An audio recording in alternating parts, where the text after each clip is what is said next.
dod at ein coed. Beth yw ein dyddiau ond cawod ddail a llynedd yn hydref a phwysol o hir. Heddiw mae heilwen lem yr heb fod eto Gwanwyn yn gwynus ger byda'r bedw yn erbyn awyr boenus o las.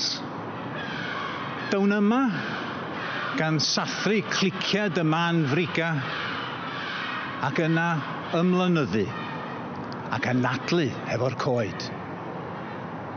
Bydd deilen yn disgyn, yn troelli a phlant,o a nina'n ymuno gan bwyll yn ei chylchoedd nes nofio mewn atgofion. Gallwn ail gyfannu yma, lle mae'r ffin yn dena rhwng gwreiddiau'r pridd a briga'r gwynt, rhwng corff ac enaid.